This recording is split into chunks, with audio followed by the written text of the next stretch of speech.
Hello, Adrián. Thank you so much for joining me on the podcast today. Thank you so much, Rashid. It's my pleasure. So, I want this episode to be a bit, perhaps at the same time, broad but pretty deep when it comes to legal issues in the EU and therefore all the EU member states. And things I've been pondering the last year, 2 years or so, is this issue with the perception of EU law when it comes to people who are what they call broadly libertarian or conservative or even progress studies oriented. And my first question is essentially to frame the conversation. Do you think that libertarians or conservatives really do not think enough about how EU law has liberalized a lot of the economies in the member states, even not only Eastern European economies, but also like France and Spain as well? Actually, Rashid, I think you mentioned two different things that are relevant here. Yes, historically, the EU law allowed some national markets to get liberalized, especially in heavily regulated sectors such as telecommunications, airlines, or energy. But, and I must highlight this, having seen the latest developments in EU regulation, we can see that the EU tends to concentrate power at the center, at the Brussels bureaucracy, at the Brussels machinery. And so I think it might be a bit nostalgic to think that EU law per se, in general, favors liberty or favors liberalization. So what I would say is it tends to do so once it removes power from member states and or regions. So let me explain this a little bit better. You can find a pattern. For example, just get the Green Deal regulations and directives, but also all the ESG governance mandates, or even the AI Act, or the notion of digital sovereignty. You see there that they liberalize those sectors, but once they already gather the bureaucratic control at the center in Brussels. So they develop a bureaucracy, an apparatus, an institutional apparatus that, yes, will favor liberalization, but once it's under the control of Brussels. So I think from a classical liberal and or conservative position, I would remain skeptical.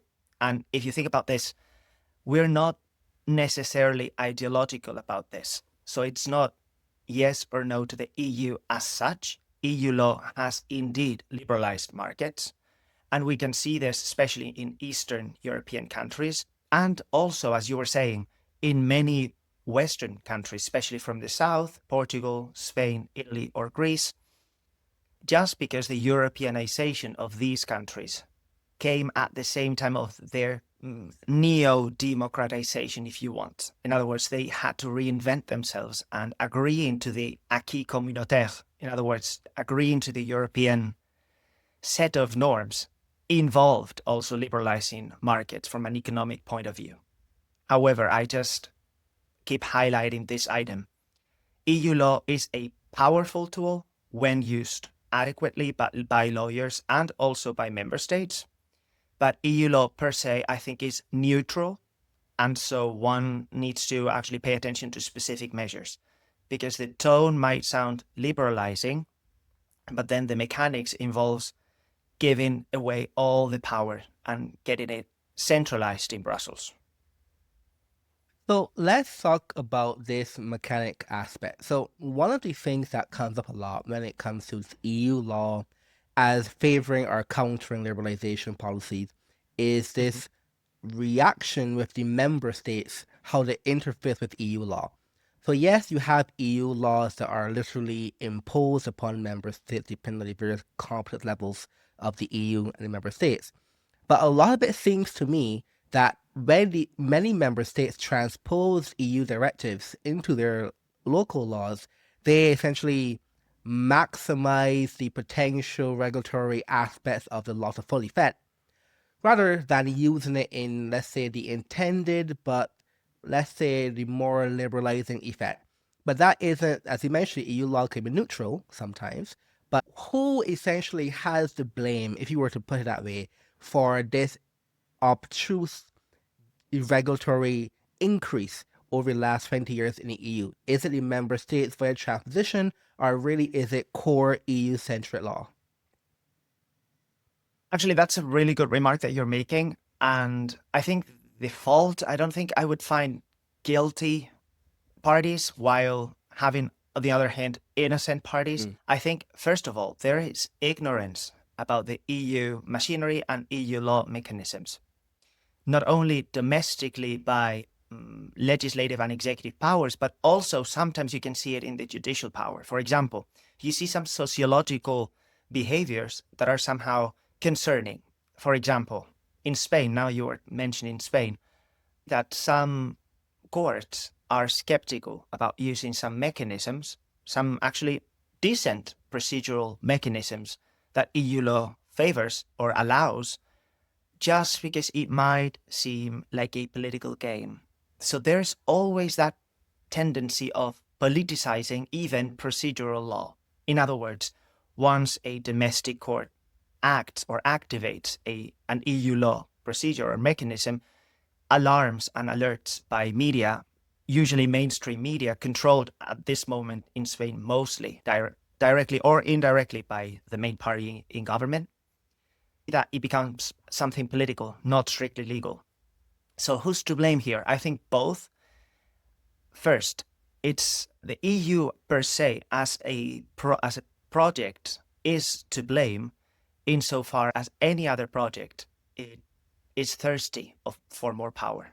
It has some inertias that are, I think, problematic, not only sclerotic in many liberalizing ways or thinking about increasing freedom, because it paralyzes it or it freezes it. It can also foster it, as we just discussed. In other words, that's why I said that my initial point is always neutral. I would call it Euro-realist, meaning let's take case by case, let's take policy after policy and consider what normative judgment we can make on EU behavior as an institution. So the problem sometimes is just that the institutions themselves need to prove that they are relevant, especially the European Parliament. And the European Parliament has been empowered throughout the latest primary sources reforms, like treaty reforms, just because the EU always faces this issue of the democratic deficit. And so in order to tackle this, I think European Parliament got some increasing power. The problem is that there are some factions within the European Parliament that really have a different understanding of what the speed and the ambition of the EU as a polity, not as a union of law, not as a union or an intergovernmental union, but rather as a growing state should be doing. And so sometimes competencies are taken to their upper limits. I think I'm being clear with this, but it is something really remarkable when you see the European Parliament from the inside, that there's thirst to show off, thirst that they are relevant, that they can do stuff. And so they bring in some sort of impetus to the European project that earlier on, when the European communities were created, wasn't there.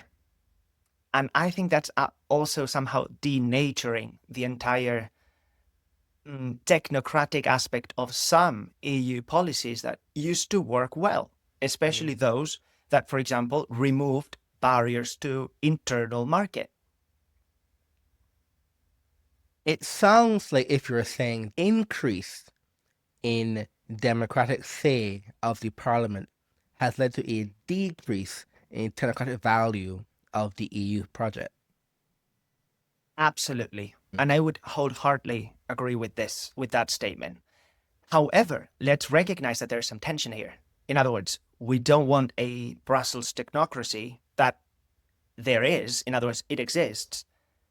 Technocrats, or let's actually get the general message first. Expertise is needed for important and especially tough decisions to be made. Let's say it. For example, the starting point of my career at the European Parliament, long back in 2014, I faced a debate in which I saw how protectionist Spanish MEPs were about ports. Ports, in other words, a heavily relevant core, even strategic sector for commerce. And you saw how the Spanish MEPs agreed only cross-party in a multi-partisan way just to support the rejection to the liberalization and the opening the doors to competition. Mutatis mutandis, almost saving the distances, but Italy faced not so long ago also a problem with the beaches and the control of those concessions, and they showed some sort of anti-liberalizing forces. So technocracy in those situations actually works better. In other words, if it is clear that free open markets favor more trade, and not only trade or commerce in a worrisome way, but actually creation thereof. In other words, trade creation, commerce creation, rather than diversion with not only just rent seeking, but also governmental control that actually acts in a way that doesn't seek efficiency, but rather maintenance and increasing their bit of their piece of the cake. So yeah, technocracy is actually an ally for some key strategic sectors. In other words, paying attention to data, to figures, and to what works is necessary. Call it technocracy. I mean, you might call it technocracy just because they are those bad or hardly palatable decisions that some sectors in society will not agree easily because they don't resonate with their intuitions in their heart and minds. Let's say it that way. The EU actually is a great force to enact some tough decisions that at the political level, they would be very costly. And I think that should be the way EU law could help us, lovers of freedom, to foster freedom. In other words, that's why I said EU law is a powerful tool when used properly. So I wouldn't demonize the tool that we've got. It's just like technology. You can hear now in all conversations about AI, and you find some techno-optimists and techno-pessimists. In my case, I'm more of a pragmatist here. The tool in and of itself is neutral. Whatever we do with it is what leads me to be optimistic or pessimistic. So I think the value judgment is also here. Technocracy per se, EU technocracy even, could be beneficial if oriented towards the actual public goods that we seek, meaning maximizing individual freedom that also includes economic freedom. And unfortunately, I think that is part of the past in the EU. In other words, when understanding fundamental freedoms, the EU is somehow reluctant now to take economic liberties as part of those fundamental freedoms. And you see it in many different areas. And this is concerning because this has a spillover effect. Spillover effect meaning at the domestic level, member states are also somehow in a tendency of replacing the central, even primordial role of economic liberties as necessary conditions, not sufficient, but necessary conditions for the flourishment and the progress of societies and communities. So EU law, in terms of technocratic elements, yes, when used adequately. However, if we grant all power to technocracy, the democratic deficit becomes unbearable. And you see this especially in a very frustrating way when you see that the EU machinery, Brussels, let's say it this way, uses double standards. And I think this is what annoys me the most about the current situation of the EU. EU institutions do not enforce EU law equally. Meaning, first, they create some room for discretion, political discretion, I would say, so that they enact or they initiate some procedures only and solely when the actor is somehow reluctant to EU grand vision of what the EU ought to look like. However, when the same or almost the same decisions have been taken by any other member state, if that member state or their leaders are somehow favorable in general to the EU project, those mechanisms are not taken seriously or not even considered to begin with. So I think that increasing or tackling the democratic deficit by increasing democracy is also dangerous. In other words, I'm not in favor, for example, of a more direct democracy at the EU level. As some people in our side of the political spectrum on the right are. In other words, I don't think that the EU should be doing great or grand politics. I think the EU should be doing what it's good at, which is tackling some specific sectors in which cross-border cooperation and mutual recognition, for example, of product, substances, or favoring a single union or a unified market that actually operates in favor of customers and producers, citizens in general, because do not forget that political dimension of the market player. I think the EU could do great things with that when focusing on that precisely. However, if we become a polity with all letters, then of course democracy is a necessary condition for it. And I don't think that interacts or connects well with not imposing, but fostering the right decisions that at the political level are very hard to swallow.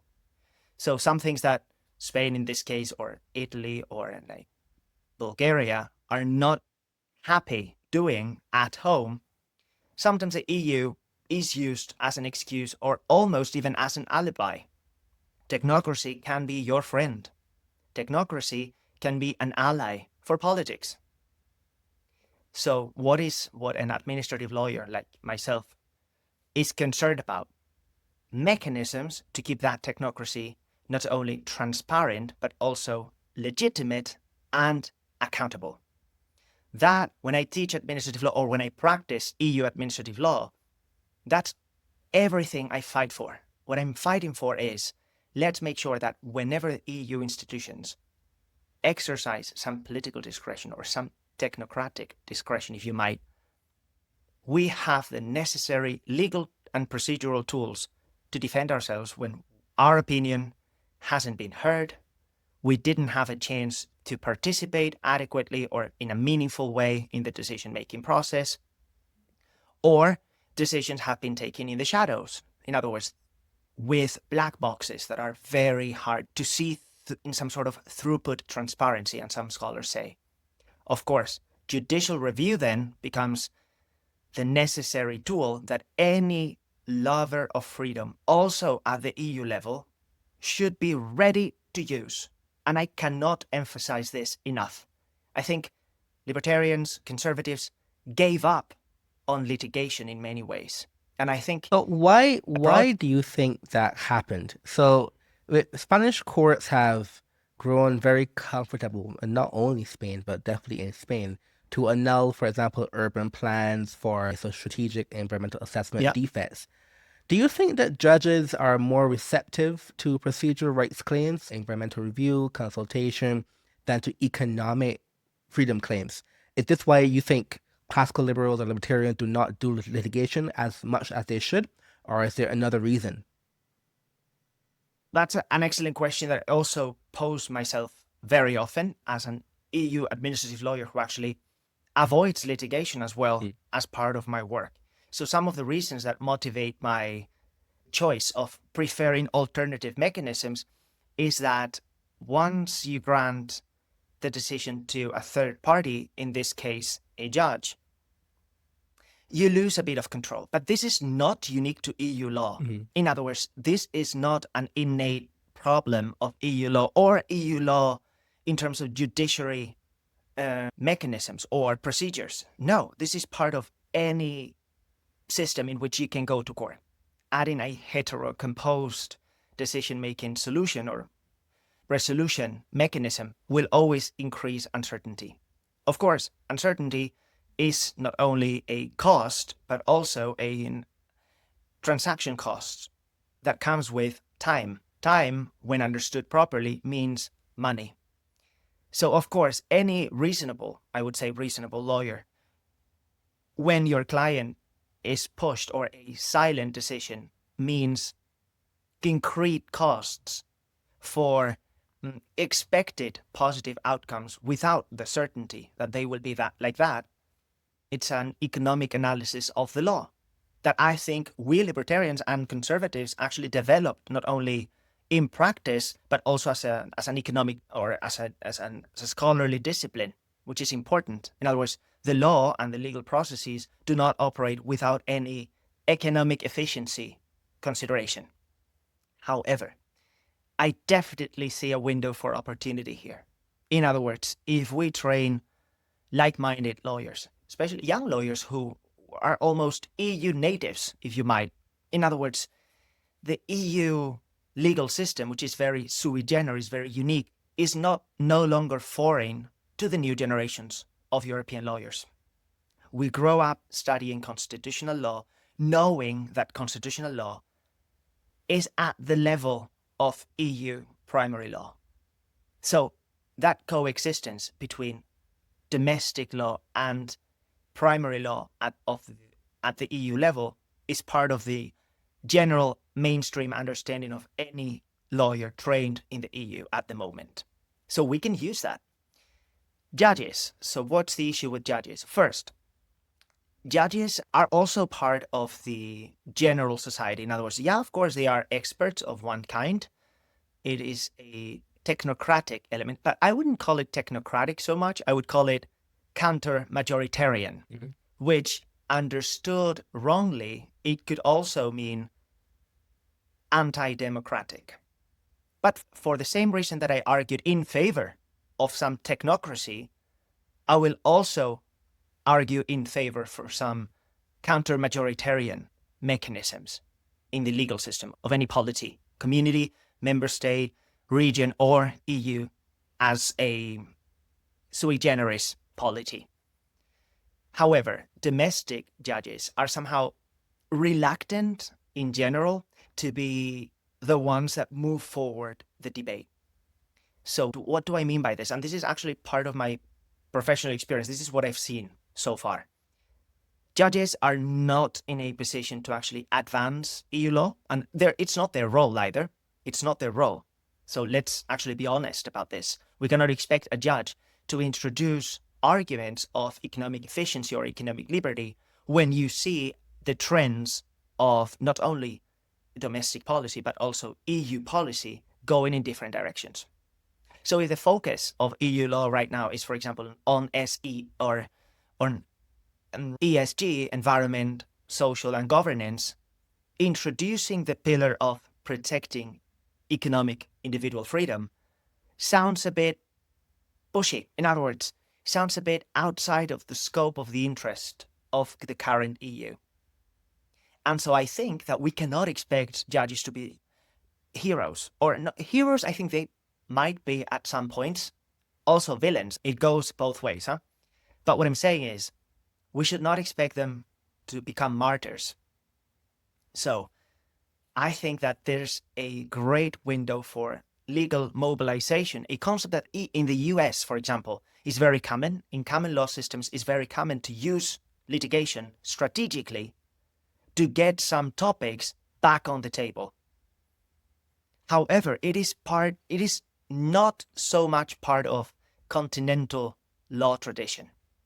And I think that's something that EU law, especially, fosters and favors us to try. In other words, EU law per se, actually, let me go back to my teaching. When I taught, EU law is not taught as other courses that I teach, like administrative law in Spain, for example, or comparative administrative law. In EU law, that when you read cases and you use case law, there is some combination, an interesting combination between some very continental law, civilian law doctrines, but also there is some element of common law, I would say, physiology. In other words, not only, so not so much the instrument, but the methods, the way it works. That the case law of the Court of Justice of the EU evolves in a way in which we study cases by their name. Mm-hmm. That's something that for a Spanish law student is very uncommon. So EU law, I think, offers the possibility to be a bit experimental. And this is something that I encourage my EU law students back in the past. EU law is almost a laboratory, a legal laboratory. In other words, since it drinks from so many legal cultures and traditions, you might try, for example, to use some legal mobilization. In other words, why shouldn't classical liberals, libertarians, or conservatives use those tools and try some strategic litigation? For example, you now said in Spain, the case of the urban planning and the local municipal plans for environment or design of cities, etc. It seems like only some elements would be read by judges as substantial or necessary elements for an adequate plan, but it is not necessarily the case. Mm-hmm. EU law grants and allows you to actually talk about other fundamental freedoms of the EU. Economic freedom is there. Of course, very conditioned and always somehow in a secondary order, which is something this, indeed, by design, is a problematic feature, not only of the EU, but also of constitutional law across the globe. Spain, for example, of course, there is a right to private property, but it is always subject to the general interest. So there is already the door for abuse of power by the public institutions, public authorities, who are those who interpret what the general interest looks like and entails. You're already somehow getting your economic freedoms and liberties a bit decaffeinated, because they are of a subordinate manner. In other words, they're of a subordinate character. They're not as primary as, for example, environmental rights, which are very novel in many different ways. In many respects, some elements of environmental law are unique, are legal experiments, like talking about rights of nature or animal rights. Those debates weren't there 100 years ago. Talking about rights, in other words, using even the language of claim rights and privileges and liberties and no rights. So if the EU was experimental, creating and developing legal mechanisms to protect animal welfare or environmental safety or protection or public health, why shouldn't it be also good for us to become a bit experimental and through litigation try to get EU judiciary in this case, not only in Luxembourg, but also at the member state level? Remember, every single courtroom in the EU member states is also a potential EU court. Why shouldn't we try that? Well, Has it even been tried? Well, okay, actually, that's my question to you. Has it? So, one case comes to mind very quickly, which is the case in Barcelona here in Spain, where a licensing problem, where Barcelona restricted the number of licenses, for example, and things like Uber can use, and they took that case to court and used a preliminary reference in the Catalonia court to push the EU to have the EU said, yeah, this actually contravenes different economic freedoms that the EU law guarantees the states. And then that was how it went back to Spain, and the Catalonian Supreme Court, or the administrative court in Catalonia, had to have the ruling, or the legislative ruling here in Spain, in Barcelona, and they were able then to do that. I would think you would have a lot more of those things happening, but it doesn't seem, my question to you, is it a fact that the lawyers themselves don't try to push these things, or B, is that that has to be the issue. Is it the lawyer or legal fraternity in the member states? They don't actually try to use EU law via preliminary reference, for example, to actually get EU law input into these deregulatory cases. Excellent example that you bring in. So something that I would say that I already mentioned earlier, but it is true that at the moment, Spain might not be the best example for this, because courtrooms are seen almost as a quasi-para-political entities at the moment. So we have ministers from the current government accusing specific judges, targeting specific judges with name and surname for lawfare. Mm-hmm. In other words, for abusing the legal system to accuse members of government or members of the president or the prime minister's family. So at the moment, it might not be representative what we find in Spain. So I would be interested actually in checking what's going on in also libertarian or conservative circles out in other member states, because what I know at the moment is from Spain. So yeah, there is some skepticism by lawyers to actually invoke EU law. First, it feels a bit remote. It feels remote, especially for the older generations. I think there's a sociological element to it again. Younger lawyers, I think we would be more comfortable, I believe, advancing some EU law arguments before the courts. Because we're more knowledgeable, or as I said, more native to EU law in general. It would be a bit risky for an older person older people tend to be litigators. That's the point. That's why I said the sociological element. If you see the structure, when you're a junior associate, you'll most likely work just with paperwork. You'll be preparing paperwork. Sometimes you litigate, but you'll usually litigate with civil or criminal cases, not so much public law, administrative law, regulated sectors law. When you do that, though, I don't see any veto for us to try. Yeah, we've been humble about it. We've been also, I believe that we've been, and this is not something I would like to say about ourselves, about us, but I think we became comfortable knowing that there's nothing good in the EU. I think, yeah, but it's totally true. In psychology, they call it learned what's it called? Yeah, it's somehow learned helplessness or something like that. Meaning, you somehow naturalize that life sucks. Meaning, mutatis mutandis, EU law sucks.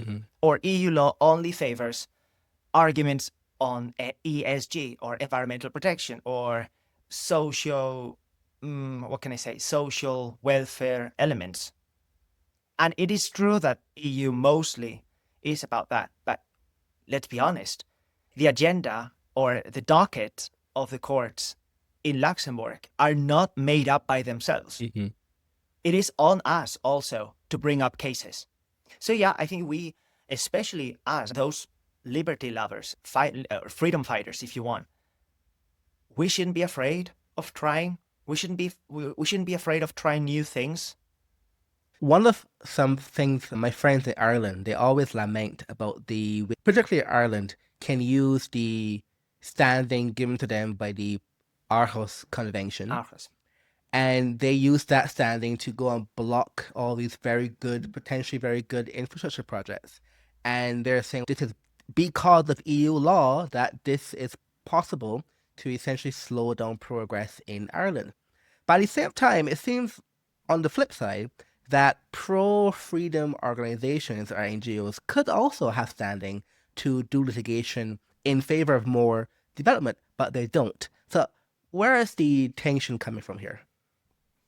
First of all, Aarhus Convention is not necessarily an EU innovation. In other words, I would call it more of an international law piece of legislation or, treaty, let's say, that is adopted, that has been adopted by the EU as such. And I think this is the key. So Aarhus Convention is now Europeanized. However, that Europeanization of Aarhus logic is again somehow, biased or linked to some specific causes. Why? Because Aarhus, in fact, is a great convention to secure access to justice, transparency, and participation in environmental law matters, in environment decisions in general. However, it is not of unlimited abuse that it comes. In other words, access to justice cannot come with unlimited abuse of it. So suppose, for example, that there is a case in which some limits for emissions come up.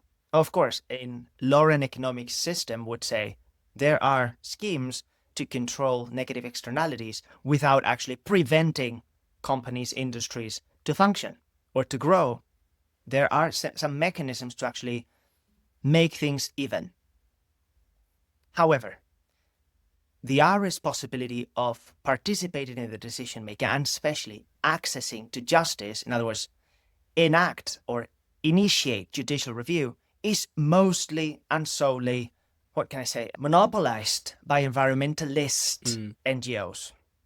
So those who speak about themselves as being the protectors of the environment, as if conservationism had never been conservative to begin with. I urge them to read Roger Scruton and his treatment of the environment and green conservatism, etc. Whatever. So beside the political element, from a legal point of view, yes, Ares would allow an association, a think tank, an NGO with legitimate interest, which we need to discuss more on further what that means.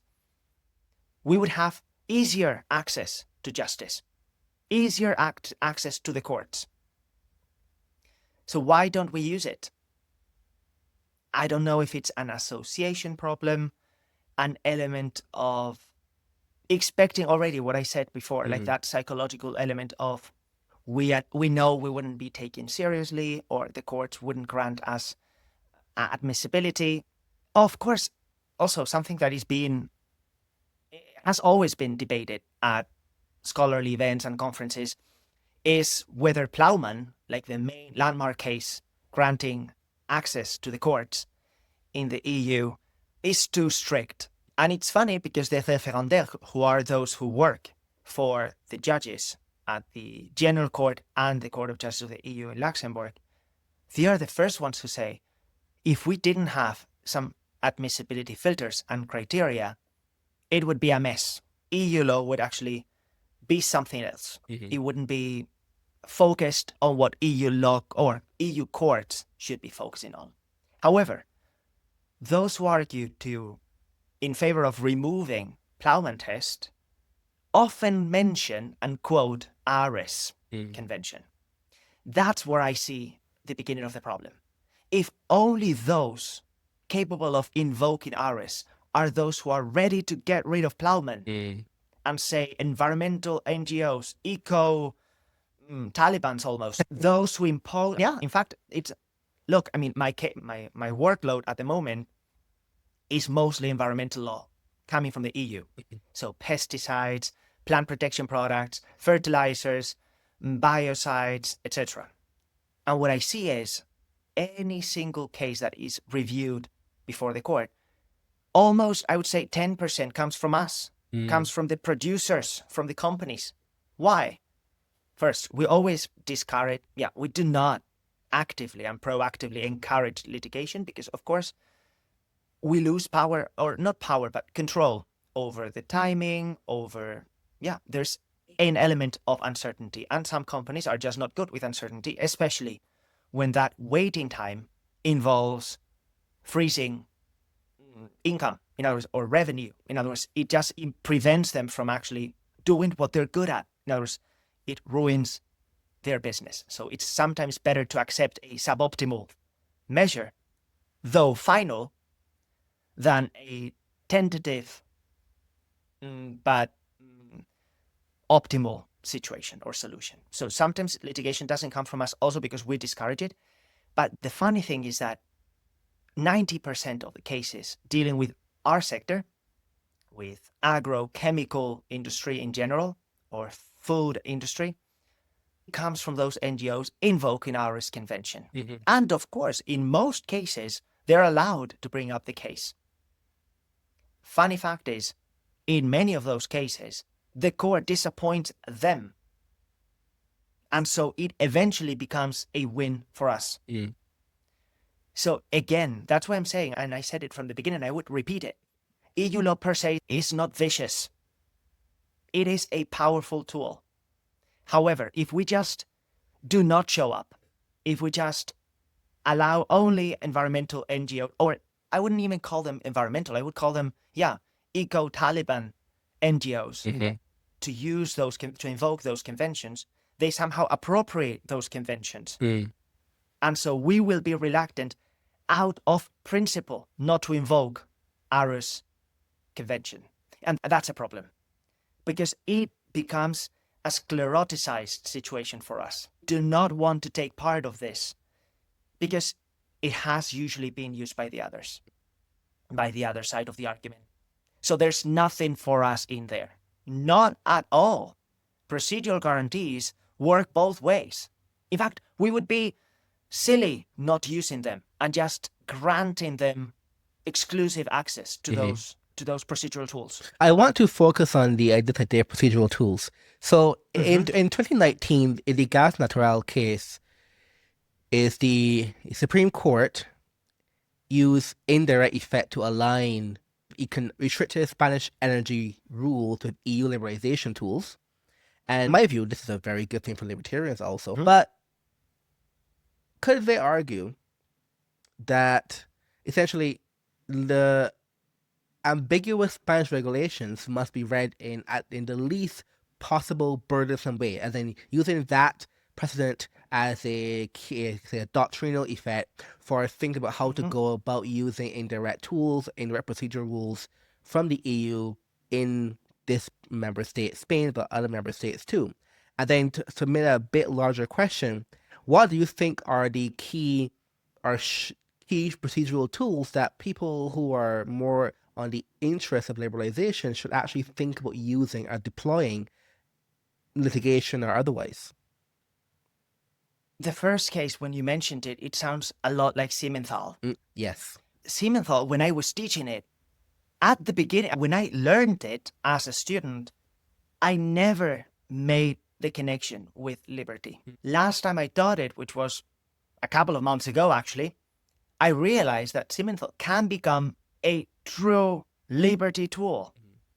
In other words, this idea that national courts, any national court, not those at the top, can reassess bureaucracy and cut bureaucracy at the domestic level without waiting for parliament or waiting for the legislature or the executive is a powerful tool. In other words, EU law sometimes is on our side.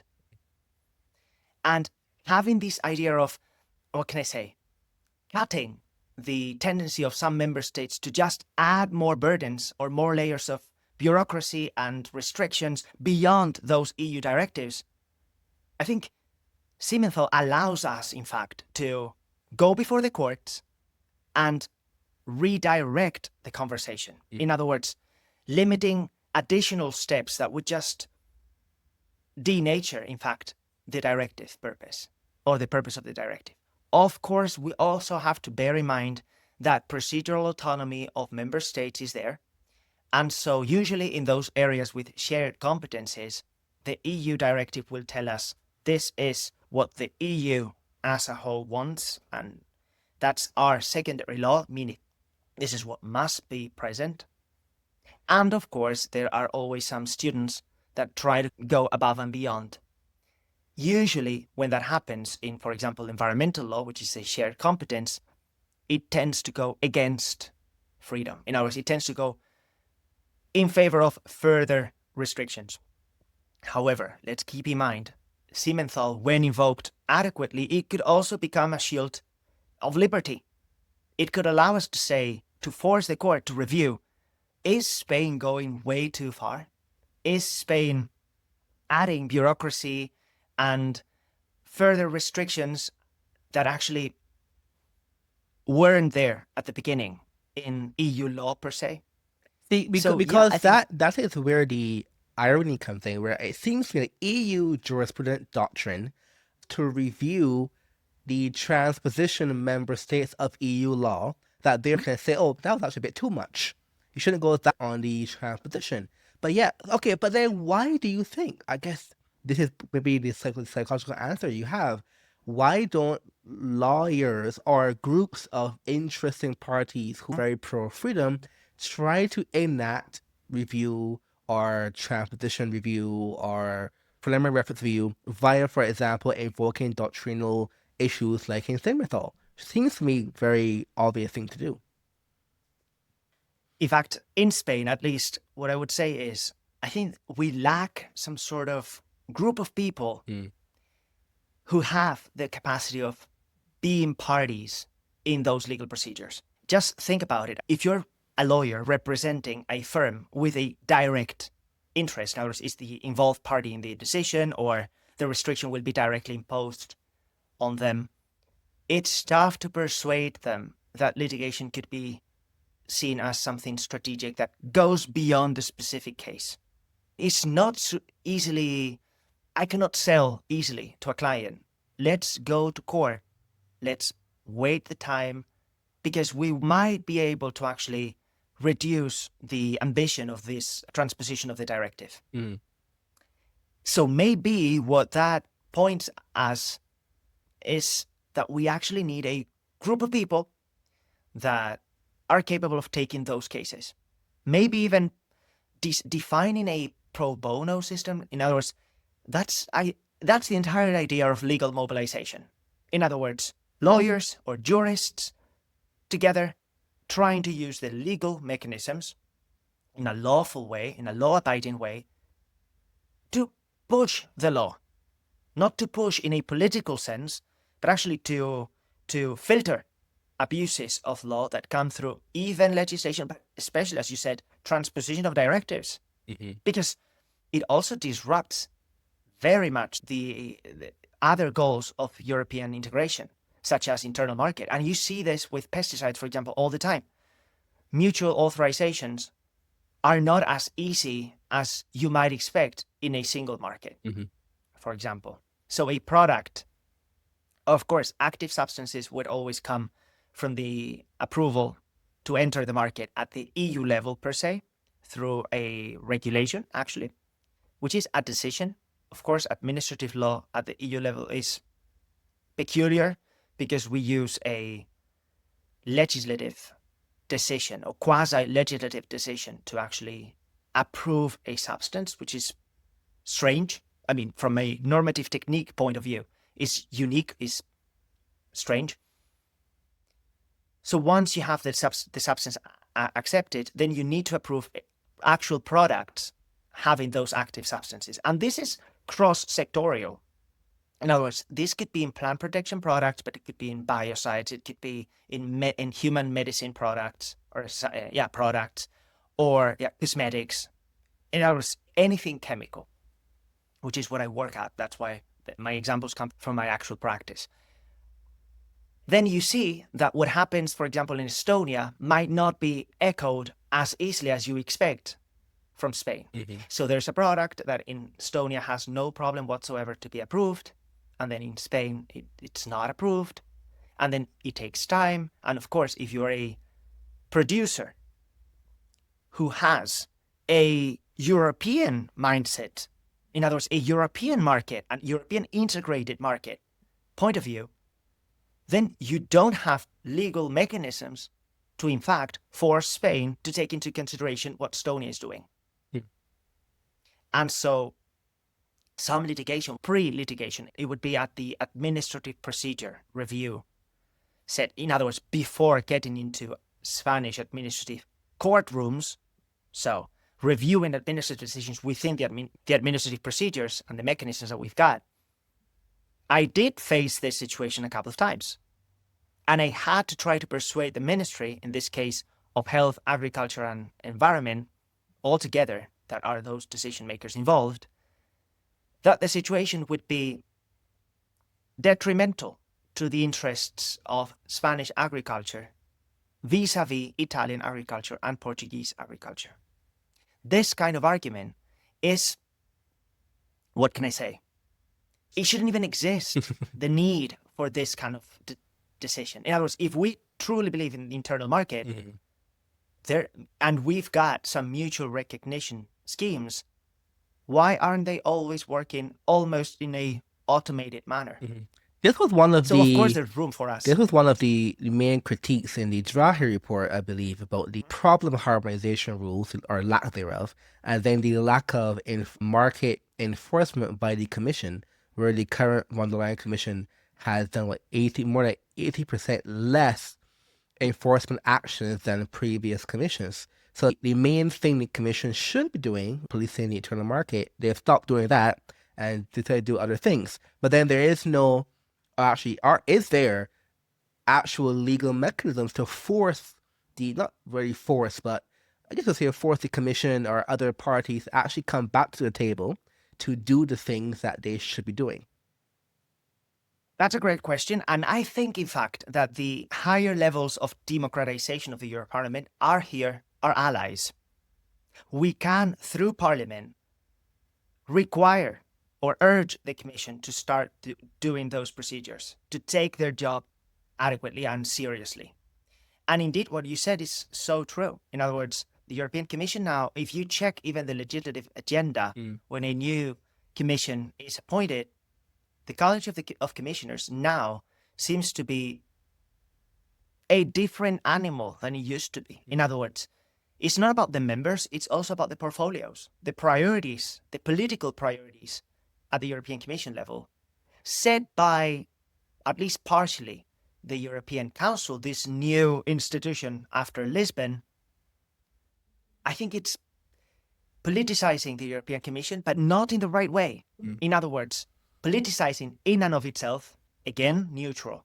I'm always very functionalist when it comes to making normative or value judgments about what works and what doesn't work. Let's check. Let's see. Give me the evidence and then I'll make my judgment. A political European Commission could work better if accountability, transparency, and participation are enhanced, adequately secured.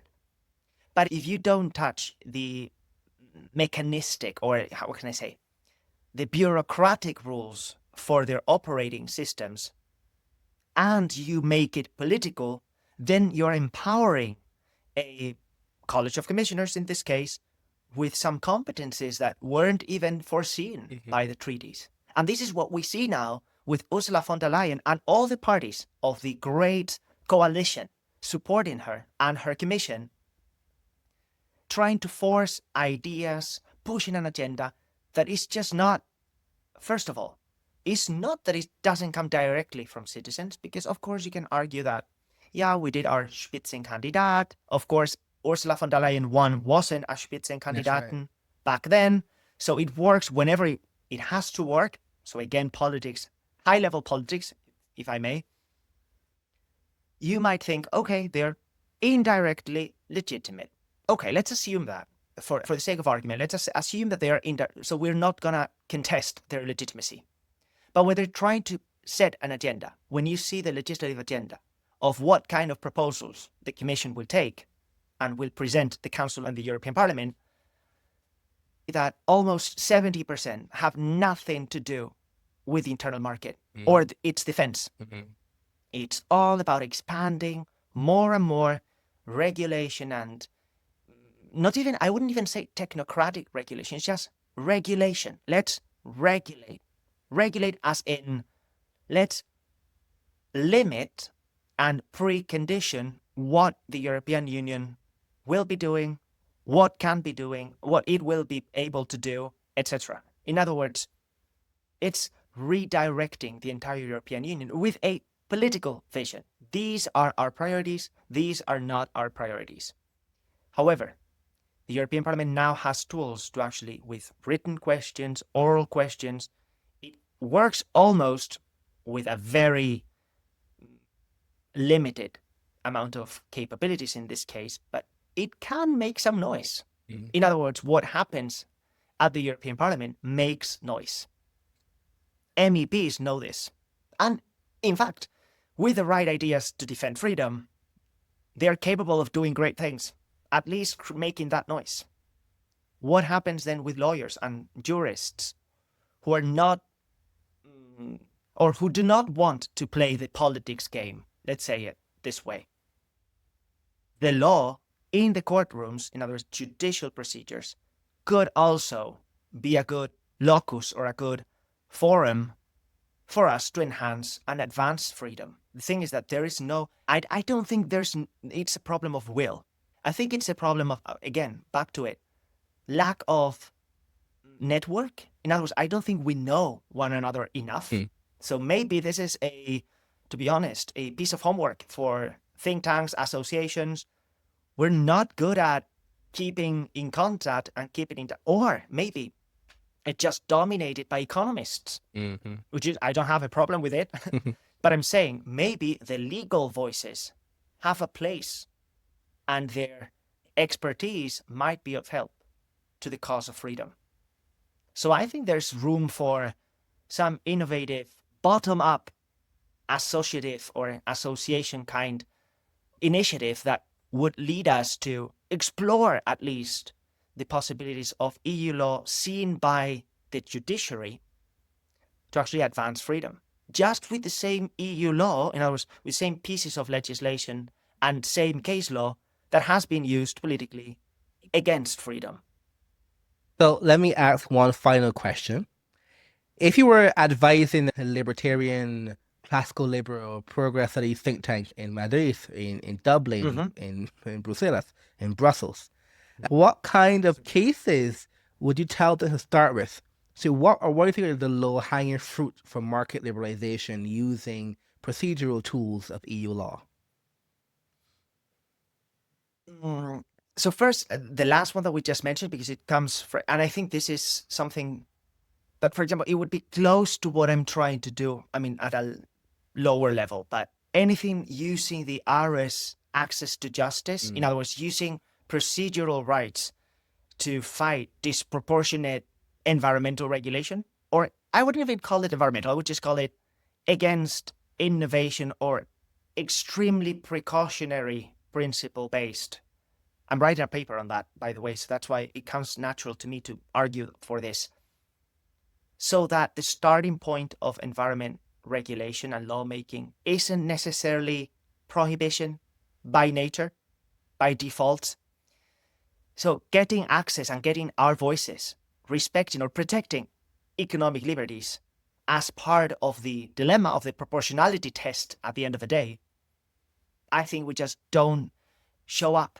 That's the point. So I think that's one first thing, at least a team, a couple of lawyers, public law inclined lawyers should focus on. Let's explore, let's see what the procedural rules could allow us to enter the courtroom and make some arguments that haven't been made before or that usually don't come up. It's not that we don't think about them. It's just that we use different fora.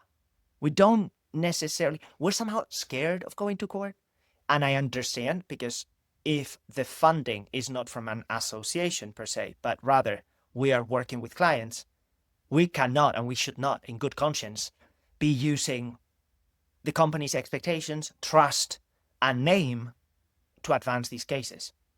So that's one thing, anything related to flipping a bit the dominance of the anti-freedom Ares Convention, if you might put it this way. Second kind of cases, anything that fosters market unity. In other words, enhancing the single market. The pathology here is, again, the European Commission, by treaty and by definition, should be the one who initiates all these procedures. They're not doing it all the time. So maybe we actually should also put some political pressure to make sure that this happens by the Commission and subsidiarily, or not even subsidiarily, alternatively, simultaneously, using or challenging barriers at the domestic level, applying the Treaty of the Function of the European Union. Articles, I think it's 35, 34, 35, 36, they are powerful articles that would allow us to bring up cases just in defense of market unity, if you might. And then a third case, you said three kinds of cases you asked? Any amount you have to give. So the last one, just so that we echo a bit what we discussed together, yeah, why shouldn't we try to explore where Simmenthal takes us from a liberty point of view? In other words, any case related to permits, licenses, deadlines, in the Red 3, for example, deadline, anything that is very explicit in EU law that is not respected at the national bureaucracy, at the national administration. And this is not uncommon. First of all, the transposition of directives sometimes works well, sometimes does not work well.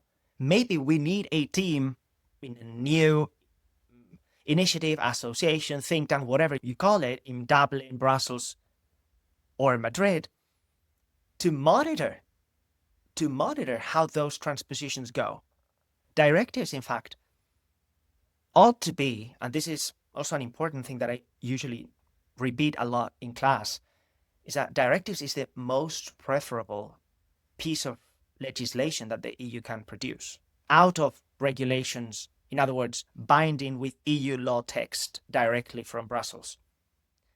Vis-a-vis directives, meaning with a task of having to reinterpret or accommodate the letter of the directive into the letter of domestic law.